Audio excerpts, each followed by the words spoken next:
આ છે બનાસકાંઠાના ડ્રોન દીદી આશાબહેન ચૌધરી. ડ્રોનથી તેઓ ખેતરમાં દવાનો છંટકાવ કરે છે અને તેનાથી સારી એવી આવક પણ મેળવે છે. આશાબહેન બનાસકાંઠાના ડીસામાં તાલેપુર ગામમાં વસવાટ કરે છે. તેઓ સખી મંડળમાં જોડાયેલા હતા, જેમાં ડ્રોન દીદી યોજના અંતર્ગત પુણે જઈને તેમણે ડ્રોનની તાલીમ લીધી. આ તાલીમ પછી તેમણે જંતુનાશક દવાઓનો છંટકાવ કરી શકે તેવું એક ડ્રોન અને તેના માટે ઇલેક્ટ્રિક વ્હીકલ મેળવ્યું. ઇન્ટરવ્યૂ થયું એટલે ઇન્ટરવ્યૂમાં મારું સિલેક્શન થયું. પછી અમે પૂના ટ્રેનિંગમાં 15 દિવસની ટ્રેનિંગમાં થયા. ત્યાં અમારી 3 દિવસે ફર્સ્ટ એક્ઝામ લેવડાણી. એ એક્ઝામમાં મારા બહુ સારા માર્કે હું પાસ થઈ. એ રીતના મારી બધી એક્ઝામો બધી અમે ક્વોલિફાઈ કરી. 20 મહિલાઓની અમારી ટીમ હતી, એમાં અમે 12 મહિલાઓ સિલેક્શન થયો. અને પછી અમે પાછા અહીંયા ગુજરાત આવ્યા એટલે અમારું 15 દિવસમાં અમારું ડ્રોન આવ્યું અને ઇલેક્ટ્રિક વ્હીકલ બંને અમને મળી ગયું.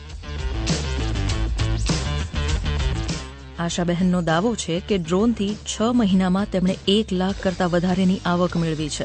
ડ્રોનથી જંતુનાશક દવાઓનો છંટકાવ ઝડપી અને સરળ બને છે. ગુજરાતમાં અલગ અલગ જગ્યાએથી ખેડૂતો ડ્રોનથી ખેતરમાં દવાઓનો છંટકાવ કરવા તેમનો સંપર્ક કરી રહ્યા છે.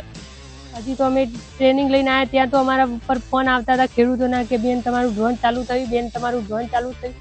જેવા અમે આવ્યા તરે અમે ફોટા મૂક્યા તો સોશિયલ મીડિયા દ્વારા ખેડૂતોને ખબર પડી ગઈ. તો અમારે સરસ ઓર્ડર મળવા માંડ્યા. અત્યારે અમારો પાટણમાં ઓર્ડર મળવા માંડ્યા. કોકરેજ, દોતા, મહેસાણાના બધા દરેકે અમને ફોન કરવો ઓર્ડર. કારણ કે તમે બહુ મોટા ઊંચાઈવાળે જે પાક આપણે છે એમાં આપણે સ્પ્રે ન કરી શકીએ પંપ લઈને, અને આપણે ઘણો ટાઈમ થતો હતો, લેબર થતું હતું, અને બધી જગ્યાએ પૂરેપૂરું આપણે બધા પાકને બધી રીતના આપણે છંટકાવ કરી શકતા નહોતા.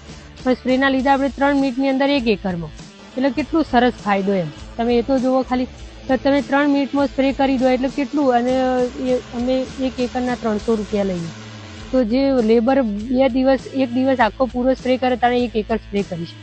અને અમે ખૂબ ઓછો સમય, ખૂબ ઓછી ખેડૂતોના પૈસાની બી બચત થશે અને બધી જગ્યાએ બધા પાકમાં સરસ રીતના આખું સ્પ્રે થઈ જશે આખું.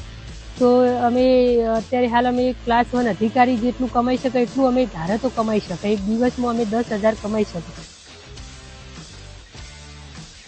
અત્યારે હાલ મોંઘવારી આટલી વધી ગઈ, બાળકોનું શિક્ષણથી મોડીને દરેક વસ્તુમાં આપણે આ બધું કરવાનું, તો આપણે આપણે વિચારવું પડશે એમ. તો આપણે કઈ રીતના આપણા બાળકો સારું શિક્ષણ, આપણા ઘરની સારી પરિસ્થિતિ બધી રીતના આપણે બદલી શકશું.